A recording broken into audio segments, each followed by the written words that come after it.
Vamos abrir a palavra em 2 Timóteo, capítulo 3. Nós vamos ler o capítulo 3 e mais um pedaço do capítulo 4. Eu acho que é um texto bem atual, bem profético que nós vivemos, não é? A partir do versículo 1, 2 Timóteo 3, a partir do versículo 1. Eu vou ler na versão, é uma versão bem contemporânea, e alguns termos elas ajudam no entendimento. Saiba que nos últimos dias haverá tempos muito difíceis, porque as pessoas só amarão a si mesmas e ao dinheiro. Serão arrogantes, orgulhosas, zombarão de Deus, desobedecerão a seus pais e serão ingratas e profanas. Não terão afeição, nem perdoarão, caluniarão outros e não terão autocontrole. Serão cruéis e odiarão o que é bom, trairão os amigos, serão imprudentes e cheias de si e amarão os prazeres em vez de amar a Deus. Serão religiosos apenas na aparência, mas rejeitarão o poder capaz de lhes dar a verdadeira devoção. Fique longe de gente assim. Entre tais pessoas há aqueles que se infiltram na casa alheia e conquistam a confiança de mulheres vulneráveis, carregadas de pecados e controladas por todo tipo de desejo, mulheres que estão sempre em busca de novos ensinos, mas jamais conseguem entender a verdade. Esses mestres se opõem à verdade, como Janes e Jambres se opuseram a Moisés. Têm a mente depravada e sua fé não é autêntica. Contudo, não irão muito longe. Um dia alguém verá como são insensatos, como aconteceu com Janes e Jambres. Mas você sabe muito bem o que eu ensino, como vivo e qual é o meu propósito de vida. Conhece minha fé, minha paciência, meu amor e minha perseverança. Sabe quanta perseguição e quantos sofrimentos suportei, e o que me aconteceu em Antioquia, Icônio e Listra. O Senhor, porém, me livrou de tudo isso. Sim, e todos que desejam ter uma vida de devoção em Cristo Jesus sofrerão perseguições, mas os perversos e os impostores irão de mal a pior. Enganarão outros e eles próprios serão enganados. Você, porém, deve permanecer fiel àquilo que lhe foi ensinado. Sabe que é a verdade, pois conhece aqueles de quem aprendeu. Desde a infância lhe foram ensinadas as sagradas Escrituras, que lhe deram sabedoria para receber a salvação que vem pela fé em Cristo Jesus. Toda a Escritura é inspirada por Deus e útil para nos ensinar o que é verdadeiro e para nos fazer perceber o que não está em ordem em nossa vida. Ela nos corrige quando erramos e nos ensina a fazer o que é certo. Deus a usa para preparar e capacitar seu povo para toda boa obra. Eu lhe digo solenemente, na presença de Deus e de Cristo Jesus, que um dia julgará os vivos e os mortos, quando vier para estabelecer seu reino.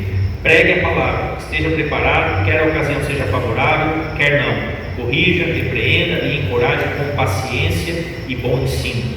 Pois virá o tempo em que as pessoas já não escutarão o ensino verdadeiro, seguirão os próprios desejos e buscarão mestres que lhes digam apenas aquilo que agrada seus ouvidos, rejeitarão a verdade e correrão atrás de mitos. Você, porém, deve manter a sobriedade em todas as situações. Não tenha medo de sofrer, trabalhe para anunciar as boas obras e realize todo o ministério que lhe foi confiado. E aí Paulo fala do seu futuro, né? Quanto a mim, minha vida já foi derramada como oferta para Deus, o tempo da minha morte se aproxima, lutei o bom combate, terminei a carreira e permaneci fiel.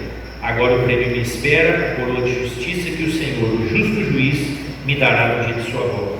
E o prêmio não será só para mim, mas para todos que com grande expectativa aguardam a sua vinda. Amém? Vamos orar. Senhor, ajuda-nos com a Tua palavra. Que a Tua palavra não seja apenas letra, mas seja viva. Ela fale conosco, ela transforme nosso coração, ela abre os nossos ouvidos, os nossos olhos, para que em nome do Senhor Jesus nós oramos. Amém. Amém. Quantos percebem que estamos vivendo tempos parecidos com o que Paulo descreve aqui? Né? Parece que ele está vivendo hoje, né? Parece que ele está vivendo nos nossos dias, né? Nos nossos tempos. E ele fala nos últimos dias. É claro que para eles para a semana de Deus, que de certa maneira nós podemos contar de 1000 em 1000 anos, né? Porque há alguns textos que dizem que um dia para Deus é como 1000 anos, 1000 anos como um dia. Então, de certa maneira, naquele tempo eles já estavam nos 2 últimos dias, né? Já estavam nos últimos dias, porque de Adão até Abraão se calcula 2000 anos, de Abraão até a primeira vinda de Cristo mais 2000 anos, e da primeira vinda de Cristo até a segunda vinda de Cristo se calcula mais 2000 anos, aproximadamente, tá? O calendário não é exato, né? O nosso calendário, por exemplo, é depois de Cristo. O calendário judaico está em 5.700 e não sei quantos anos. O nosso calendário está em 2022. Então não é uma conta exata, até porque o nascimento de Jesus não é uma data exata. Alguns dizem que ele nasceu um pouco antes do ano zero, outros dizem que ele nasceu um pouco depois. Então ocorreram vários ajustes nesse calendário. Mas, de maneira geral, entre os estudiosos da palavra, há um consenso de que podemos contar dessa maneira. Então hoje nós estaríamos no 6º dia de Deus, no calendário da semana de Deus. O 7º dia seria o sábado, o milênio, o tempo de descanso, de paz sobre a terra, porque Jesus vai governar sobre a terra com a sua igreja e com todos aqueles que estiverem vivos sobre a terra.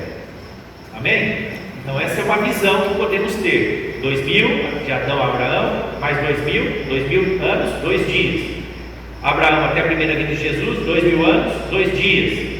Primeira vinda de Jesus, segunda vinda de Jesus, mais 2000 anos, 2 dias. E o último ano, 1000 anos, o milênio, o reinado de Jesus sobre a terra, um tempo de descanso, antes do juízo final, quando ele vai julgar todos, né?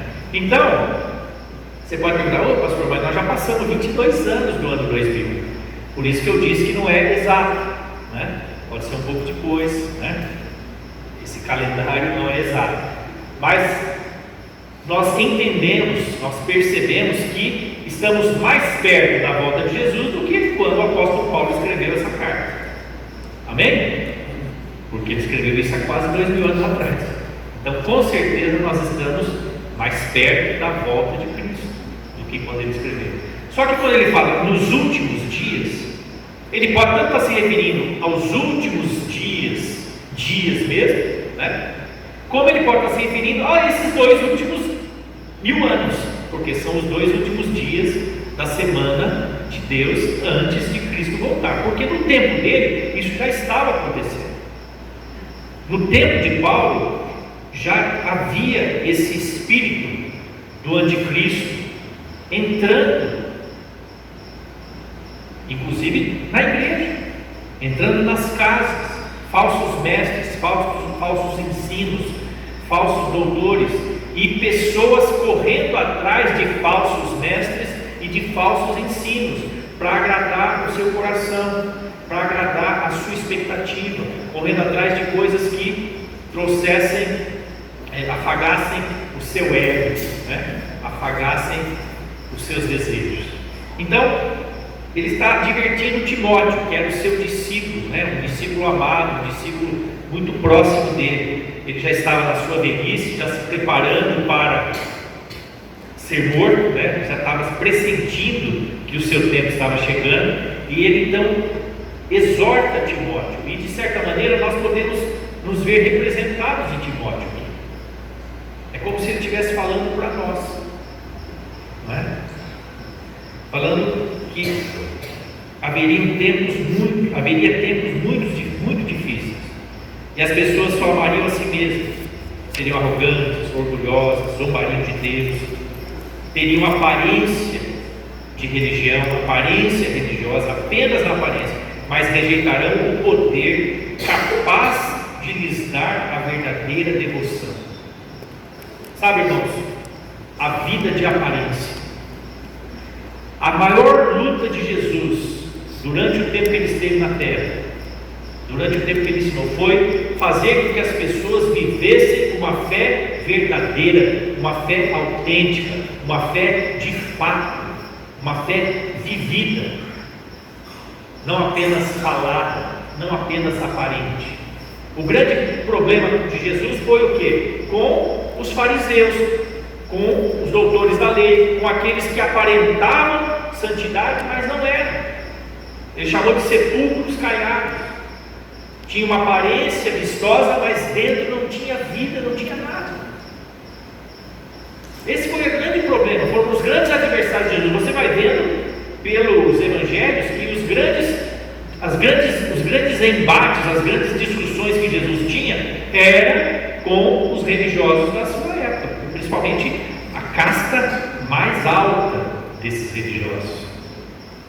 Eles foram os que mais tiveram dificuldade em entender que Jesus era o Messias, embora tivessem todo o conhecimento da lei, todo o conhecimento histórico, os profetas, tudo indicando para Jesus. Eles rejeitaram Jesus. A religião, entenda bem, não foram os judeus que rejeitaram Jesus, foi aquela estrutura religiosa que rejeitou Jesus. Imagina isso, eles eram os portadores da palavra, os portadores dos mandamentos, né? Eles receberam aquilo através de Deus, através de Moisés, os profetas todos, eles eram os portadores daquilo, eram as pessoas mais preparadas, mas eles se fecharam num sistema religioso lucrativo, que dava muito dinheiro para eles, e eles se beneficiavam de tudo isso, liberaram o comércio no templo, comercializavam todo tipo de badulaque, inclusive animais, para o sacrifício. As pessoas não traziam mais os animais do seu rebanho, porque vinham de longe, elas não traziam, elas compravam na porta do templo, porque era menos trabalhoso, mas alguém ganhava com aquilo. Pode ter certeza que não era apenas os vendedores que estavam ganhando. Eles não estariam vendendo no templo se os sacerdotes, se a casta sacerdotal, o sistema religioso não tivesse permitido aquilo acontecer. Precisou Jesus derrubar as barracas, derrubar as mesas, mostrar, né, aquela situação, expor aquela coisa. E ele chama, né, os seus discípulos a sempre, o tempo todo, a viverem uma vida autêntica. Ele chega a falar, né, para aquela mulher no poço lá, a mulher samaritana. Ele fala que viria o tempo em que os verdadeiros adoradores adorariam ao Pai em espírito e em verdade. Não tinha diferença de lugar. O lugar agora tinha que ser aqui dentro. A adoração verdadeira tem que acontecer dentro de nós, a partir do nosso coração, com toda a nossa força, com toda a nossa alma, com todo o nosso coração, dentro de nós. Nós não precisamos de um lugar especial mais. Nós nos reunimos aqui como igreja, porque isso é bom, isso anima o nosso coração, isso fortalece a nossa fé, não é? Nós nos encontramos com os irmãos, testemunhamos, né? Nos alegramos, ouvimos testemunhos, vemos como cada um está. Então isso é bom porque fortalece a nossa fé. E também é importante adorarmos juntos, cultuarmos a Deus como igreja local, como o corpo de Cristo, participarmos da ceia, não é? Do pão e do vinho, do sangue do Cordeiro, do corpo de Jesus que foi partido por nós. Então tudo isso é muito importante, mas tudo isso só tem sentido se vem de fato a partir de um coração que tem uma fé verdadeira. Não é um ritual participar da ceia, amém? Ela não tem sentido se for um ritual, ela não tem sentido. Você tem que entender o que de fato significa o corpo e o sangue de Cristo, a comunhão que você tem com Ele, a aliança que você tem que estabelecer com Ele. E essa aliança é baseada no sacrifício que Ele fez na cruz, no sangue que Ele derramou na cruz. É a partir dessa aliança que nós podemos novamente ser amigos de Deus, temos paz com Deus, amém? Você e eu agora temos paz com Deus. Deus não é mais, nós não temos mais nenhum problema com Deus. Está tudo resolvido, está tudo pago na cruz do Senhor Jesus. Ele pagou o preço no nosso lugar. Então você tem paz com Deus. Isso é um privilégio, meu irmão, que você precisa celebrar, você precisa se alegrar, porque é um grande privilégio que te foi concedido, que me foi concedido. Temos paz com Deus por meio de Jesus Cristo. Saber para onde vamos, saber com quem estaremos, porque mais importante que saber para onde vamos é saber com quem nós vamos estar para onde nós formos. Amém? Porque é o seguinte, eu quero estar onde Deus estiver. Jesus, quando chegou no lugar dos mortos, o lugar dos mortos era o melhor lugar para você estar. Jesus estava lá quando ele morreu, foi até o lugar dos mortos e trouxe todos aqueles que estavam presos na morte, no seio de Abraão, lugar chamado seio de Abraão, esvaziou aquele lugar, só ficou o lugar de tormentos. Mas os que estavam presos, cativos da morte, foram libertos e subiram aos céus com Jesus. Amém? Então aquele lugar era um bom lugar para se estar. Por quê? Quando Deus chega com a sua presença, o lugar mais tenebroso é iluminado.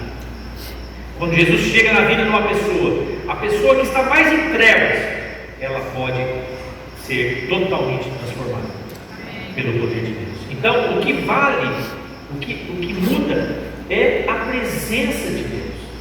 É Ele que muda o ambiente, a circunstância. Não é falar, não é blá blá blá.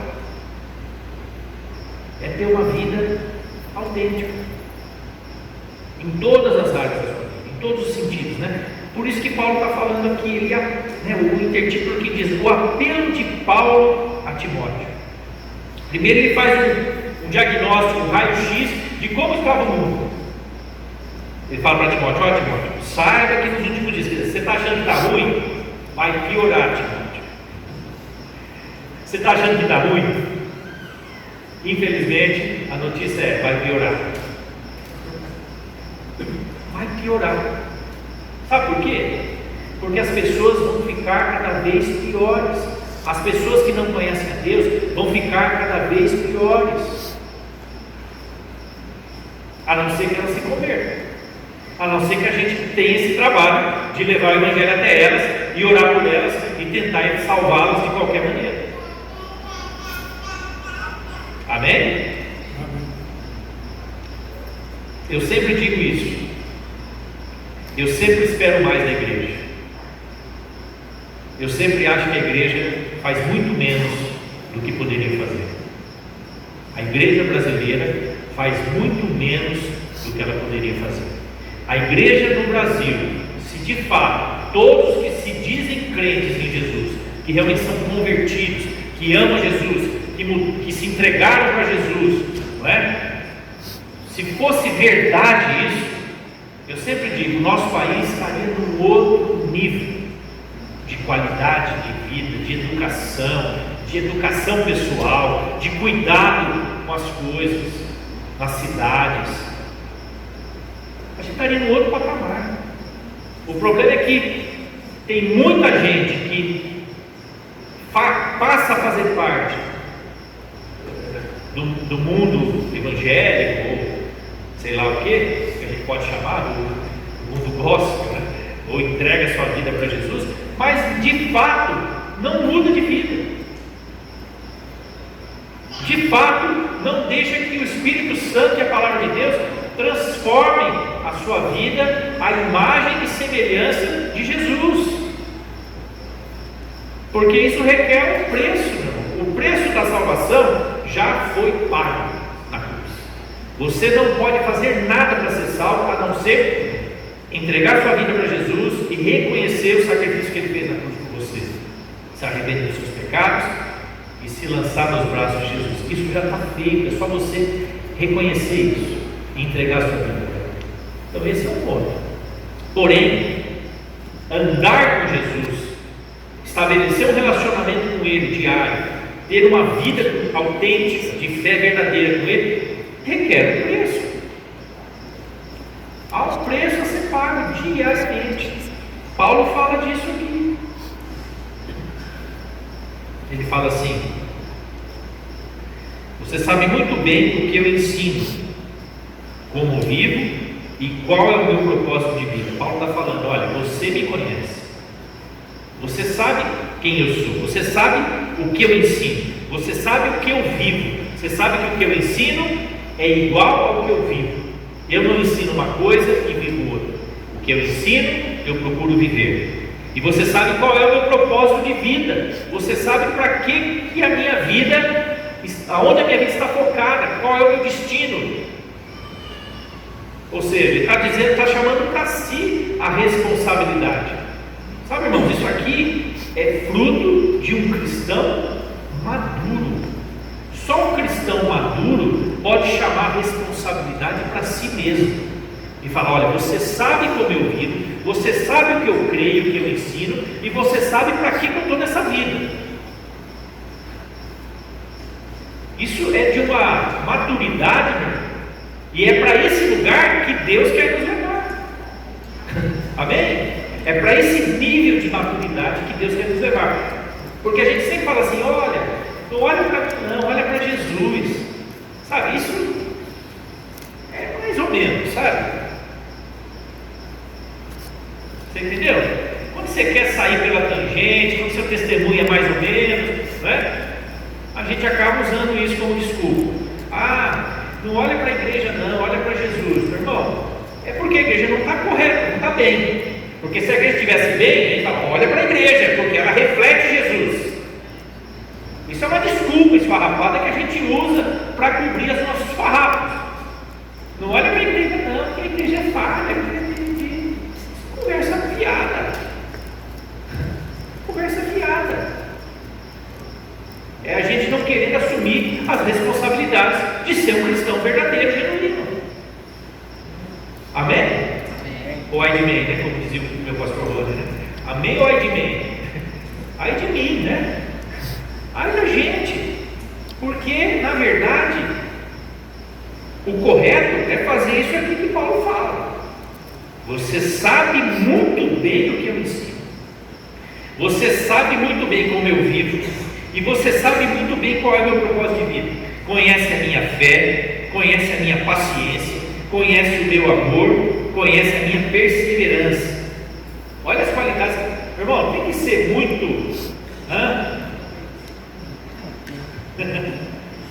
E ele não fala isso com orgulho, não. Ele não fala isso com arrogância, não. Ele fala isso porque ele vivia isso. E ele tinha moral, autoridade para falar. Por isso que é um homem admirável. É um dos primeiros que eu quero abraçar lá na eternidade. Não é? Porque a palavra dele ecoa até hoje.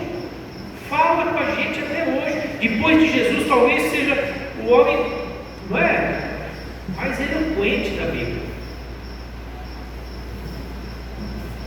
Aí ele diz assim: sabe quanta perseguição e quanto sofrimento eu suportei, e o que me aconteceu em tais cidades.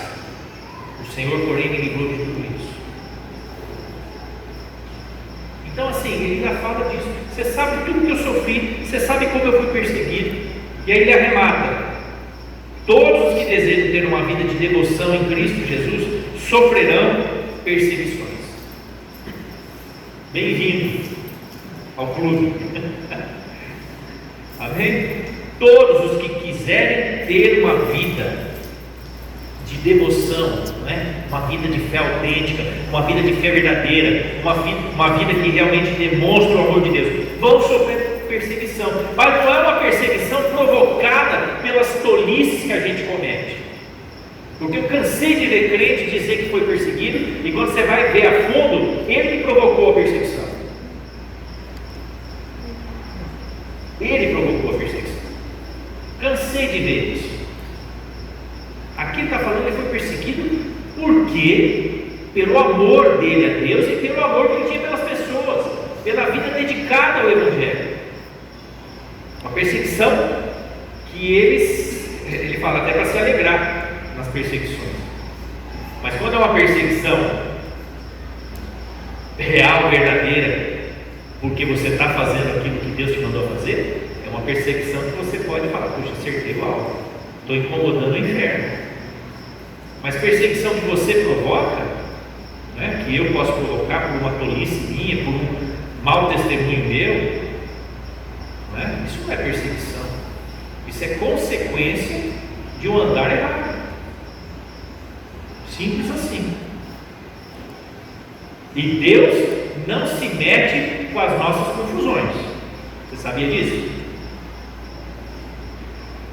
Confusão que você armou, que eu armei, se vira. Deus não se envolve, não. Até por misericórdia Ele pode te dar um escape, né? Mas Ele vai fazer você sofrer algumas consequências dos seus erros, porque Ele tem que ser justo. Sabe, nós temos uma geração de crianças, de jovens, de adolescentes que não conheceram limites, não sabem falar não. Meu irmão, você que é pai, seu filho é pequeno, você tem que falar não para os seus filhos. Falar não traumatiza a criança, não. Varinha no bumbum também não traumatiza a criança, não, quando precisa. Se alguém não tem, eu tenho em casa algumas que eu usava para meus filhos. Boas de bambu, duram para toda a vida. O Jonas tem bambu à vontade. Sabe, eu estou falando isso, parece uma coisa, né? Se alguém ouvir essa gravação, vai falar que o pastor está na idade média, né? Mas a palavra de Deus fala para você disciplinar com vara a criança. Mas não é espancar, não, é uma patadinha de leve. Às vezes nem precisa bater, é só pegar a varinha. Lá em casa eu tinha varinha, já sabia onde ficava guardada, né? E aí quando eles aprontavam alguma assim, era só eu pegar a varinha, ele já se quebrantava, já pediu perdão, já tinha resolver. Se eu tinha que pedir perdão para o outro, já resolvi. Poucas vezes eu precisei de fato dar umas varadinhas, e é na poupança. Esse lugar é fofinho, não dói, só dá aquele pim, passa rapidinho. É o lugar certo. Agora, se bater com a mão, machuca a sua mão e a criança.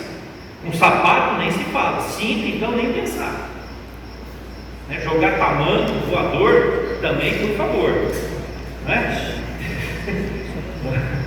Já viu? Minha mãe jogava os tamanco voador assim, era só. Não é? Tem o jeito certo e o jeito errado. Agora a gente precisa saber falar não. É importante porque nós vamos ouvir muitos nãos na vida. Quanto não tem aqui? Pega os 10 mandamentos. Quanto não tem lá? Não matarás, não roubarás, não cobiçarás a mulher do teu próximo. Não. Ah, Deus, se o Senhor fala não, isso vai traumatizar o teu povo.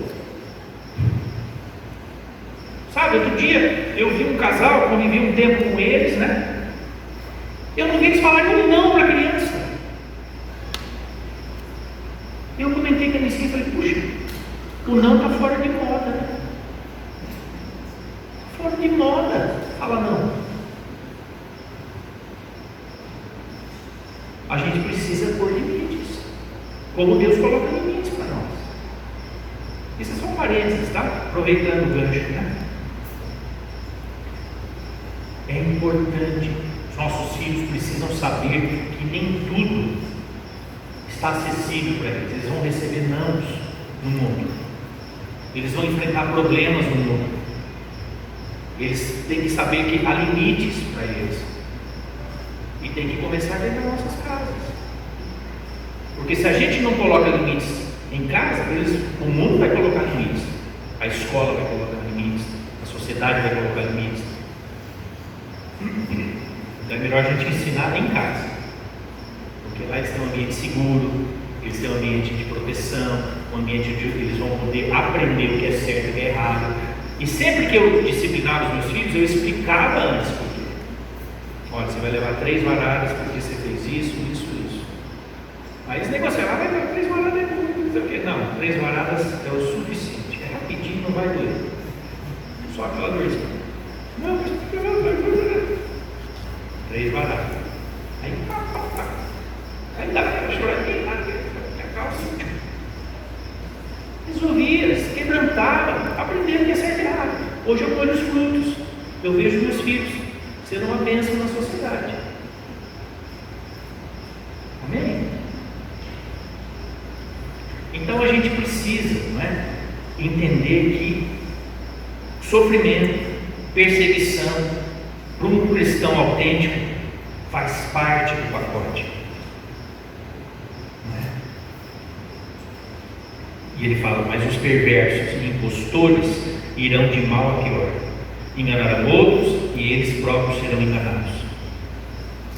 Aí ele fala, você porém deve permanecer fiel àquilo que lhe foi ensinado, sabe que é a verdade, pois conhece aqueles de quem aprendeu. Desde a infância lhe foram ensinadas as sagradas escrituras, que lhe deram sabedoria para receber a salvação e vem pela fé em Cristo Jesus. Ele fala sempre isso, você sabe quem te ensinou. Ele sempre remete para o exemplo de vida, para o relacionamento de mestre e discípulo.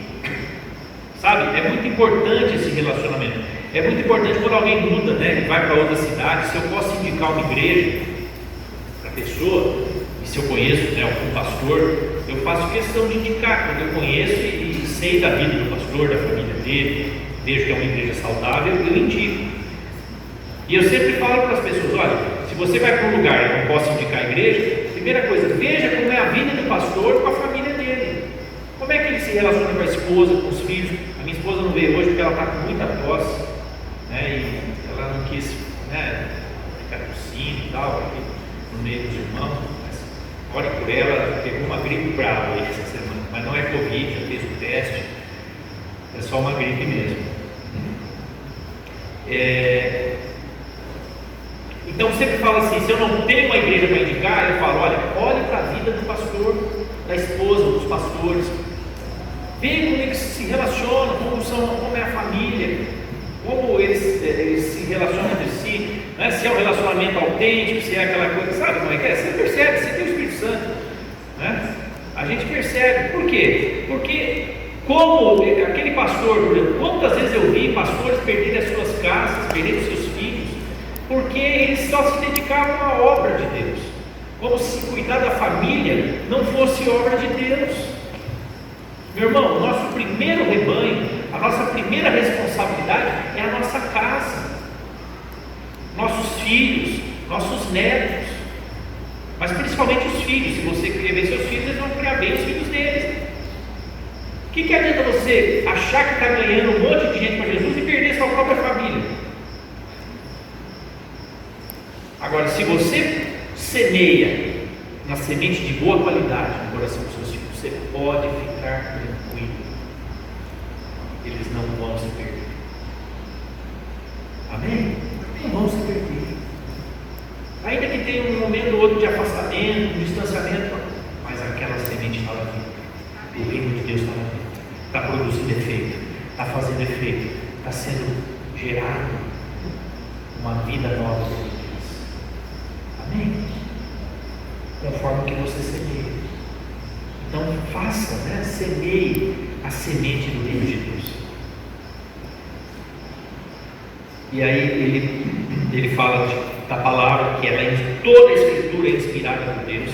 Olha só, toda a escritura é inspirada por Deus e útil para nos ensinar o que é verdadeiro e para nos fazer perceber o que não está em ordem na nossa vida.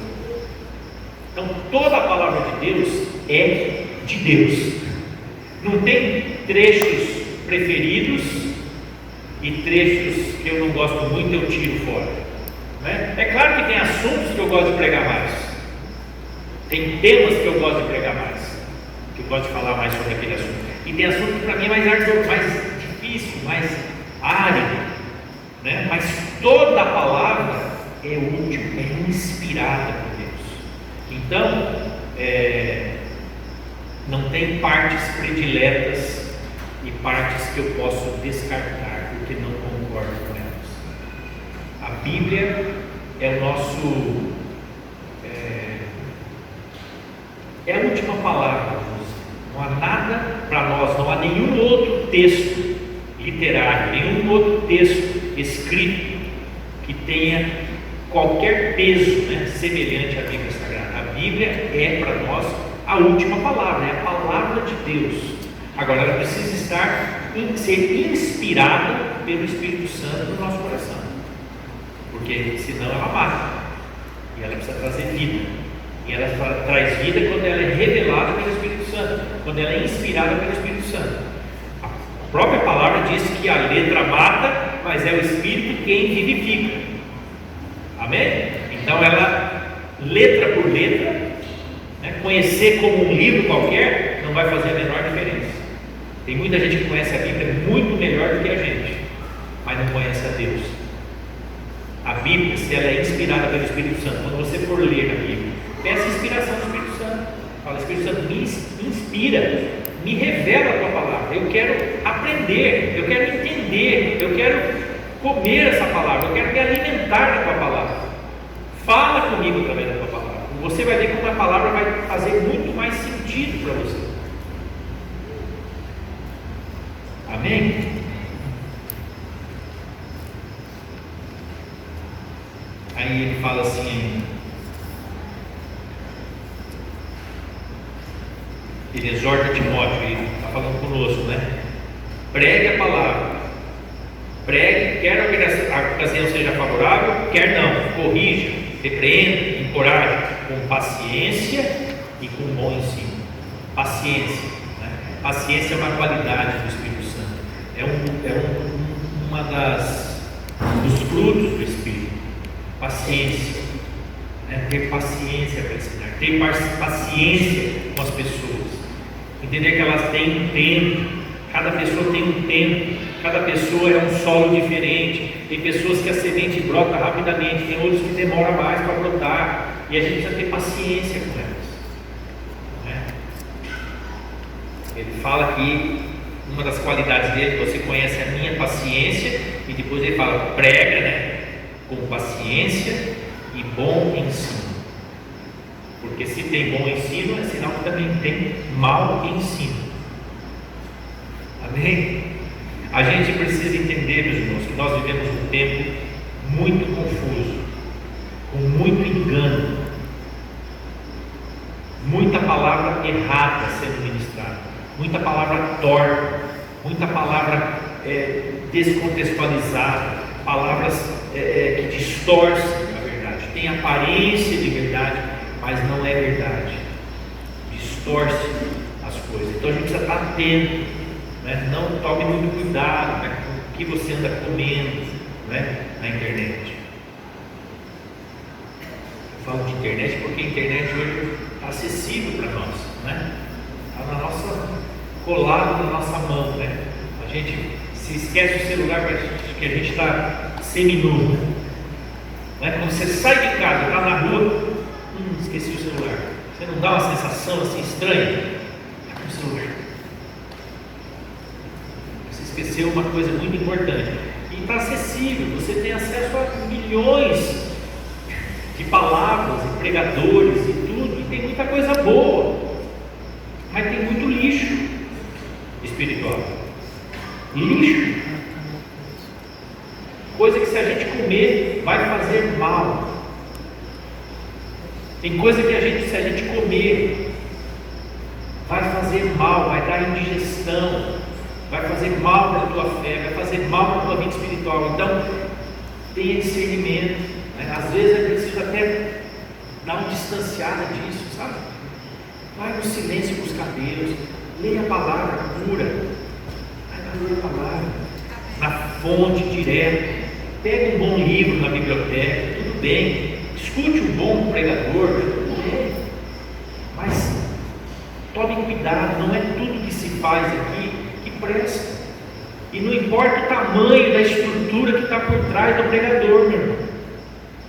Porque a gente às vezes se ilude com grandes igrejas, né? Mega igrejas, mega denominações. Eu estou cada vez mais distante desse sistema religioso. Estou cada vez mais descrente desse sistema religioso. Eu nunca criei muito nisso.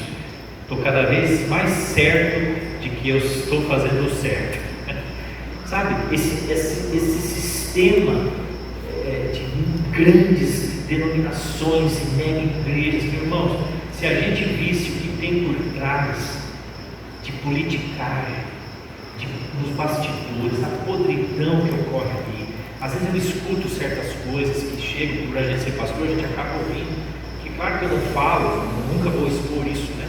Assim, publicamente, mas é coisa que enoja, coisa que você vê que não tem nada a ver com o Evangelho, nada a ver com o reino de Deus, não tem nada a ver com Cristo, não tem nada a ver com o Espírito de Cristo, tem a ver com o Espírito do Anticristo, dentro das igrejas, dentro das cúpulas dessas mega igrejas, muitas vezes. Não estou dizendo que toda grande igreja é ruim, tá certo? E nem estou falando que toda pequena igreja é boa. Tem muita igreja grande boa e muita igreja pequena boa, e tem muita igreja pequena ruim e muita grande igreja ruim. A questão não é o tamanho, a questão é que a gente às vezes se impressiona pelo tamanho. Nossa, esse cara não pode falar uma coisa errada, olha o tamanho da igreja que ele tem, olha o tamanho da estrutura que eles têm, e a gente fica impressionado, achando que Deus está aprovando aquilo. Mas Jesus falou: nem todo aquele que diz Senhor, Senhor vai entrar no reino dos céus. Então ele fala que muitos primeiros vão ser últimos, e muitos últimos serão primeiros, falando sobre coisas assim.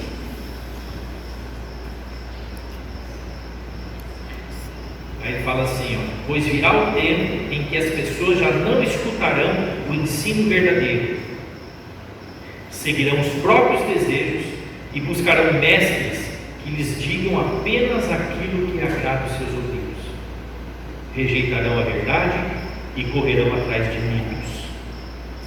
O que é um mito? O mito é uma coisa que é irreal, é fantasioso, não é verdadeiro, é um engano. Isso é um mito. O mito, por exemplo, a mitologia grega é uma mitologia. Os deuses do Olimpo, eles não existem. A mitologia brasileira, Saci Pererê, a mula sem cabeça, o aquele que anda com os pés virados lá, esqueci o nome dele, Caipora, né? Curupira, é mitologia, a gente sabe que não existe. A Iara, né, que ficava lá no meio do rio, o outro que virava, é tudo mitologia, são coisas fantasiosas, não são verdadeiras, correrão atrás de mitos. É uma coisa, imagina as pessoas trocarem a verdade por mitos, por fantasias, por coisas irreais, por mentiras. E aí fala assim: você, porém, deve manter a sobriedade em todas as situações. Sabe, irmão, a gente precisa ser sóbrio em todas as situações. Nós vivemos um tempo exacerbado, por exemplo, essa disputa política. Meu irmão, eu quero manter a minha sobriedade. Eu gosto muito de política. Eu queria estar vendo a apuração, por exemplo, mas eu estou aqui, né? Mas eu tenho que manter a sobriedade. Eu não tenho partido. Não tenho, nunca me filiei a partido nenhum. Por ser jornalista e depois por ser pastor, porque eu quero ter minha consciência livre. Amém? A quem eu sigo é o Senhor Jesus, é a Ele que eu sigo. Então a gente precisa manter a sobriedade nesse tempo que nós vivemos. Nós não podemos entrar no mesmo espírito do mundo, de guerra, de disputa, de fake news para cá, fake news para lá, e piadas de muito mau gosto circulando por aí de todo lado, e nós compramos aquilo como algo normal e vamos nos contaminando com aquele espírito de rivalidade, sabe? Porque ganhe quem ganhar, nós vamos ter que ganhar o outro lado. Ou seja, todas as pessoas, votem em quem votarem, são amadas por Deus. Todas elas. gostemos delas ou não, concordemos com elas ou não, o Senhor ama a todos que são nascidos, todos que nascem, todos que vêm à vida, todos que vêm à luz, não é? Todos que estão vivos no planeta. Deus ama a vida deles. E Ele fala: a luta nossa não é contra a carne e o sangue, mas contra os principados e potestades que governam as regiões celestiais. E parece que a igreja, uma boa parte da igreja, graças a Deus não foi toda a igreja, mas uma parte da igreja esqueceu disso. E acha que tem que vencer na disputa verbal e sabe? A luta está contra os demônios que circulam, meus irmãos, que estão dominando. E muitas vezes estão entrando nas igrejas e fazendo um estrago. E as igrejas aceitando pecados como se fosse algo normal. Coisas sérias acontecendo. Tem uma igreja, não vou citar nomes, tá? Uma igreja que, para o camarada ser pastor da igreja, ele tem que ser vasectomizado. Senão ele não pode ser pastor da igreja. Eu, quando fiquei sabendo disso, fiquei boquiaberto. Mas é uma grande denominação que só permite pastores castrados. Brincadeira. Pois é, né? Não pode ter filho. Tem que ser eunucos. Aí você conversa com alguns, eles vão justificar. Ah, mas é que é para não ter problema de os filhos, quando mudam de cidade, eles sofrem. Meu irmão, eu não vejo que é isso. Tem uma questão financeira por trás disso. Para não ter disputa por herança, por bens da igreja, ou para não produzirem filhos fora do casamento. Mas o catolicismo também começou assim. Eles têm ótima justificativa se os padres não casarem. Mas é bíblico? É bíblico? Paulo fala: se alguém não quiser casar, não case. Vai ter mais tempo para servir a Deus. Mas se for para ficar abrasado, case. Ué, não é verdade? Ele não dá isso como uma lei, ele dá como uma sugestão. Se quiser ficar como eu, fique. Mas se não tiver capacidade de aguentar o tranco que nem eu, não fique.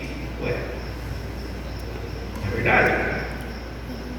Outra denominação colocou no seu estatuto que separação e novo casamento não é mais motivo para perda de função do pastor.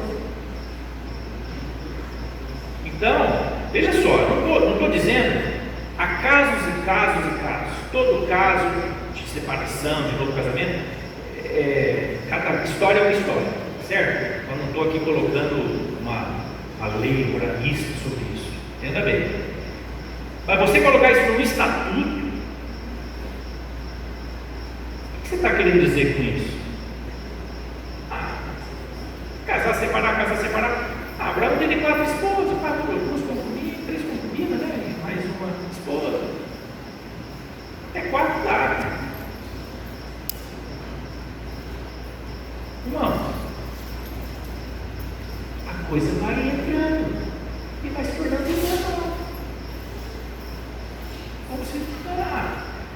Mas pastor, hoje é muito difícil. Os casais hoje não querem ficar muito tempo juntos, eles vão enjoando no outro.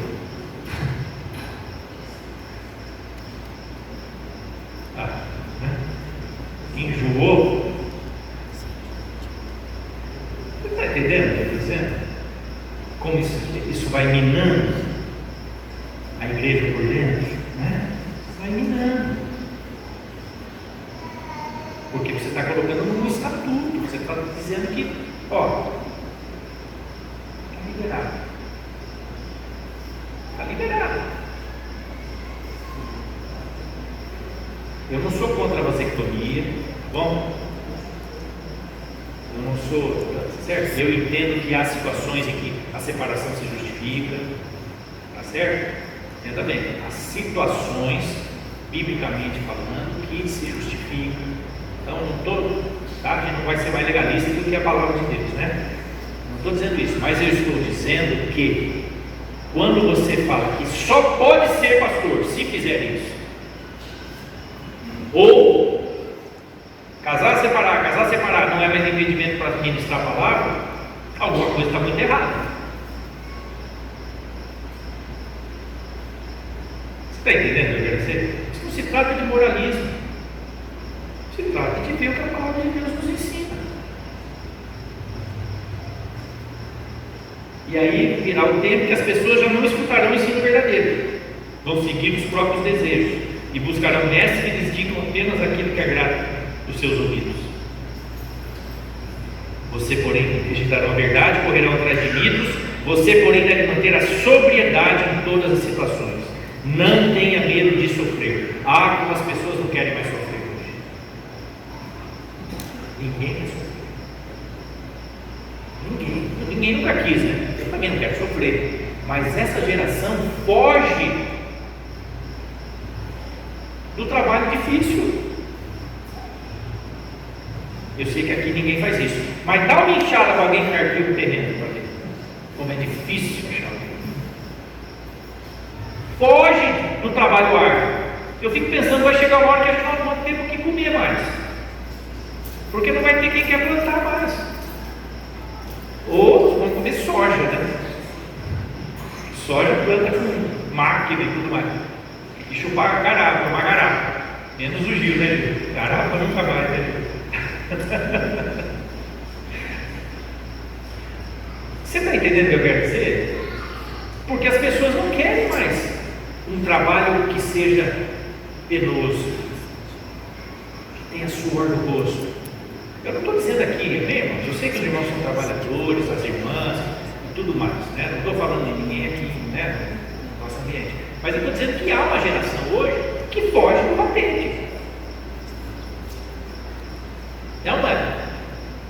Antigamente, quando alguém ia fazer mudança na igreja, meu irmão, a gente ia com a maior alegria carregar móvel, guarda-roupa. O guarda-roupa é duro de carregar, né? A gente ia fazer mudança lá em Campinas, os irmãos, juntava aquela turma, comia bolo com café, era uma festa, né? Era uma alegria. Hoje fala que tem uma mudança para fazer, opa, vamos fazer uma mudança.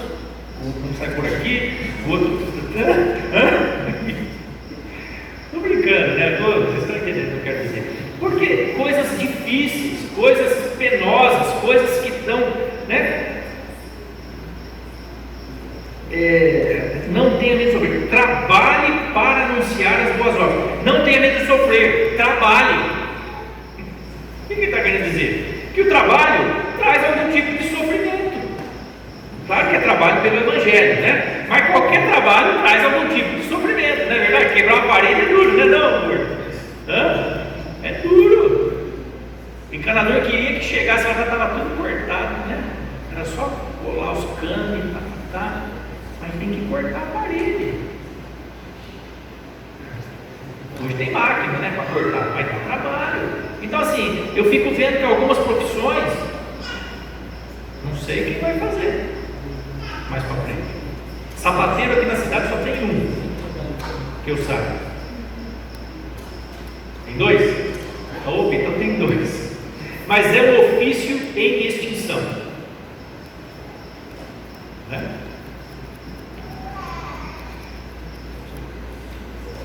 Estou terminando. Eu fico pensando, né?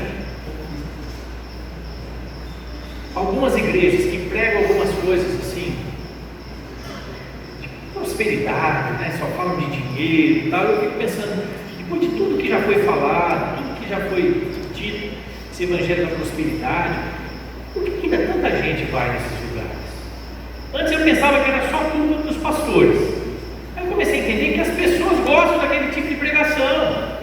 Por isso que elas vão, porque elas querem ouvir aquela mensagem, elas querem ouvir aquela conversa. É quase uma roleta russa, né? Quase uma roleta da sorte. Como é que chama do Silvio Santos lá? Gira, roda, Jequiti, né? Hoje é o meu dia, né? Hoje eu vou ser contemplado, hoje o meu bilhete vai ser premiado. É mais ou menos isso. Eu estou ironizando, mas é verdade. Muita gente continua ouvindo esse tipo de palavra, mesmo depois de tantos alertas, tantas advertências, tudo que já viram de coisas erradas, de pessoas que enganam, que mentem, não é? E continuam indo, e continuam frequentando aqueles lugares.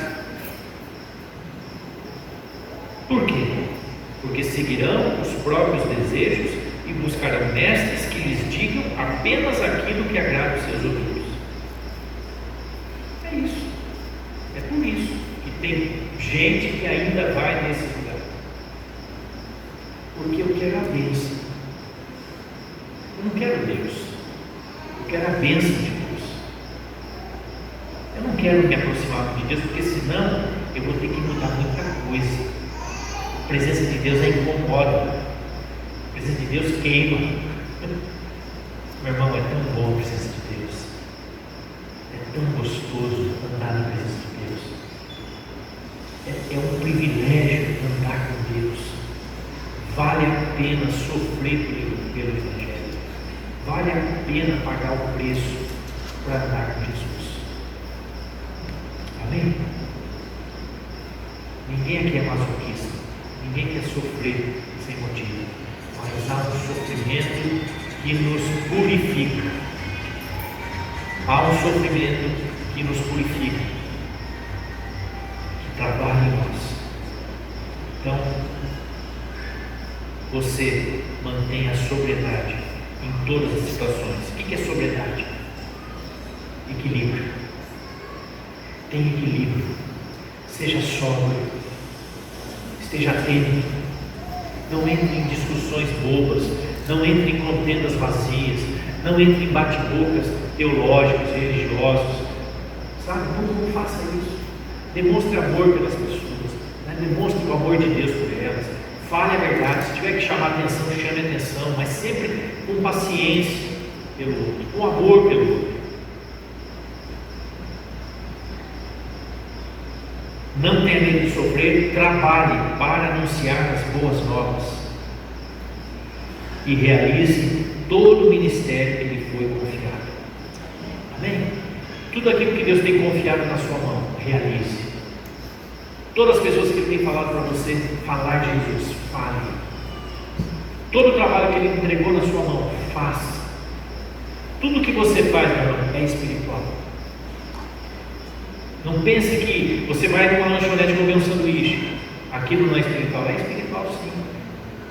A forma como você conversa com quem está te servindo, como você conversa com as pessoas que estão à mesa, sabe? Dê atenção ao garçom, dê atenção, sabe? Eu admiro, eu lembro uma vez que estava num encontro, num retiro, eu era novo na fé, e veio um pastor chamado Jorge Mitian, da Argentina, e ele veio ministrar nesse evento, e era num lugar gostoso, lá em Jundiaí, e eu lembro que eu observava muito as pessoas que ministravam, né? Eu estava sempre atento, olhando para eles, porque eu queria ver a vida deles, como é que era a vida deles com Deus, né? Porque eu falo, puxa, eu queria ver Jesus, né, ao vivo, mas como não foi possível, eu quero ver quem segue Jesus, os homens mais maduros, como é que eles andam, porque eu queria ver Jesus deles. E eu lembro que me chamou muita atenção, ele saiu da pregação, todo mundo foi para o almoço e tal, ele saiu, e ele foi conversar com o pessoal lá na cozinha, que estava cozinhando, e deu uma atenção para aquelas pessoas, e falou do amor de Deus para elas, e todo mundo com fome, o cara devia estar com fome também, gente, né, o pastor, com certeza, mas ele foi dar uma atenção para aquelas pessoas que estavam cozinhando no evento. Eles não eram convertidos, provavelmente, não faziam parte de uma igreja. Aquilo me impressionou. Ele foi comer por último. Eu falei, nossa, ele prestou atenção nas pessoas que a gente nem presta atenção, porque a fome era tanta que você nem quer saber quem cozinhou, né? Você quer comer, né? Mas ele parou e foi falar com aquelas pessoas e ficou lá, orou com elas. Aquilo me causou um impacto, porque eu falei, Jesus faria isso. Jesus trocaria a comida dele, a fome dele, para anunciar boas novas para alguém. Depois eu vi ele falando com um garçom, depois eu vi ele falando com uma pessoa que cuidava lá da portaria. Sabe, o homem que estava ali não estava só para pregar para crente, ele estava anunciando o evangelho para quem ainda não era crente. E eu vi a mesma alegria que ele pregava para nós, ele falava para as pessoas que não conheciam Jesus ainda. E aquilo me causou um impacto. Eu nunca mais esqueci aquela coisa. Conheço ele, já participei de várias ministrações, tenho alguns livros dele, mas aquela vida, aquela experiência de vê-lo fazer isso, falou mais do que qualquer pregação. Tanto que eu não lembro uma pregação dele, sinceramente, mas eu lembro desse exemplo dele. Você está entendendo? Com as atitudes.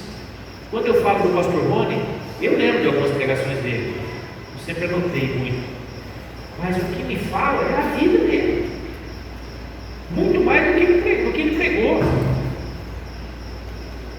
Você está entendendo? Paulo chama para ele: você me conhece, você sabe muito bem o que eu ensino, como eu vivo e qual é o meu propósito de vida. Conhece a minha fé, minha paciência, meu amor e a minha perseverança. Amém, meu irmão? A tua vida fala muito. É isso, vamos ficar de pé. Nós temos a ceia. Quem vai servir hoje? Jovens, os líderes jovens.